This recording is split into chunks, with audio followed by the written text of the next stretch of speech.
Yo, yo, yo, another guitar lesson here for you guys. Got another question from Joe from about 2 weeks ago here.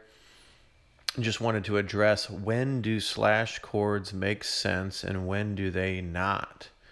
I understand you're supposed to make the shorter jumps, but are there telltale patterns and signposts that are dead giveaways for common 2-5-1 flows? Okay, so slash chords. Let's just go over the slash chords a little bit and what actually is a slash chord. So that's the first thing, first order of business. What is a slash chord? So it's an inversion.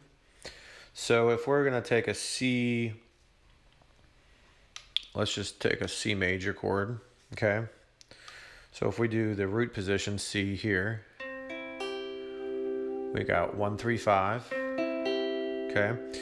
Now if we come up here and we do an inversion, we got 3, 5, 1.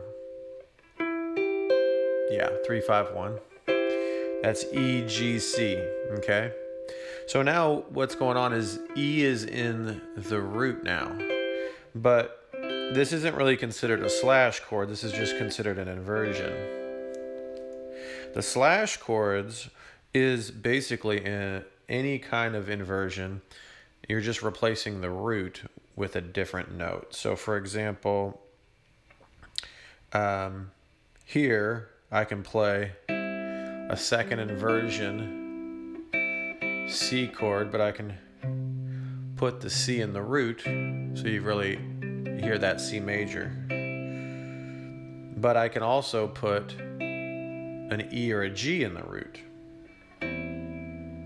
Now that's where the slash chord comes in. So C major over E would be this here.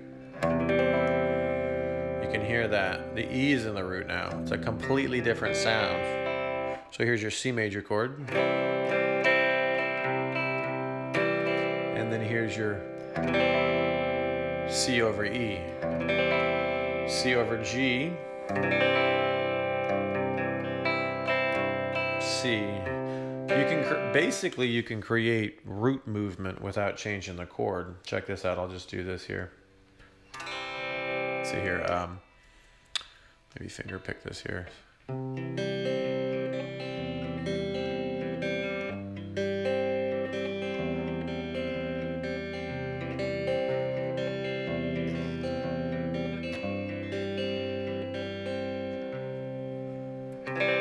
So just kind of creating a little bit of movement there. So now that's just over one chord. So the way I think of slash chords is I'm usually very common that it's the third that's in the root. Not always, but definitely the third is popular, or the 5. It's pretty rare that you're going to run into anything else in popular music. Now, of course, if you're going to play some gospel, some jazz, some stuff like that that gets pretty out there, you're going to have some wild slash chords going on. But in general, you know, when should I use a slash chord? I'll say the first thing to take a look at would be, let's just take a look at G major to C major. Okay, so this is a 1 to a 4. So this is really where knowing the notes comes into play, because I know that there's a B in the G major chord, and that's the 3. So if I want to create like a leading tone basically into the C,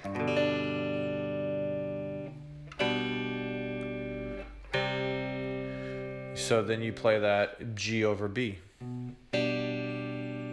because the B leads right into the C. You got G, G over B, C. Or you can play it like this, right?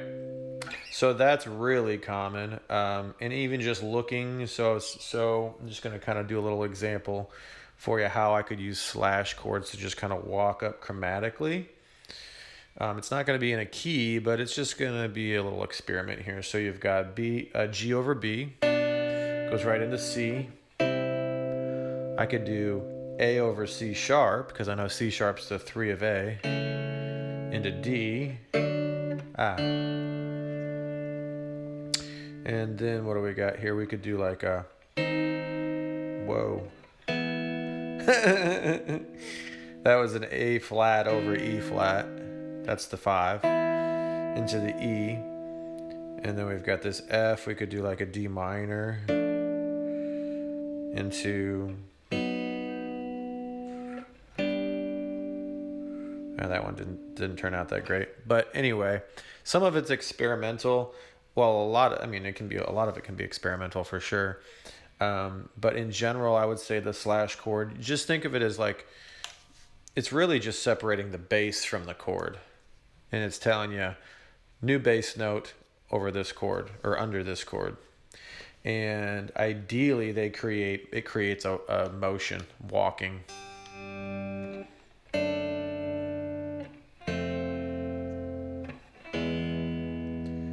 Right, G, D over F sharp. That's a really classic move there. Into F. You could go to E minor. Or you could go G, D over F sharp, F, and then C over E, back to G. Or, yeah. So anyway, I hope this helps. This is kind of just a quick little a rundown. I'm not diving too deep into this. I can if you need me to, if you have any specific questions about some of this stuff. Again, just think about it as a separate motion, you know. The bass player, if the bass player is going from 1 to 4, a lot of times they'll go 1, 3, 4. Well, you can do that with your chord. And